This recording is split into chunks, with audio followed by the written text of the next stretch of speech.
काही चिंता असायचं कारण नाही. पण सगळे म्हणजे कोण?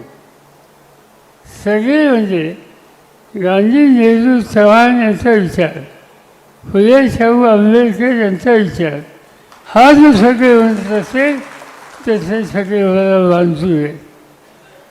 पण सत्याच्यासाठी भाजपबरोबर जाऊन बसायचं ही भूमिका कुणी मांडत असेल तर हा विचार काँग्रेसचा विचार नाही.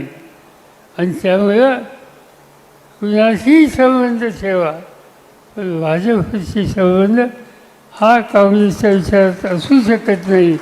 आणि त्यामुळं अशा पद्धतीने संधी साधू करायचं राजकारण हे आपल्याला प्रोत्साहित करायचं नाही. आणि त्या दृष्टिकोनातून पावलं हे आपल्याला टाकायचे.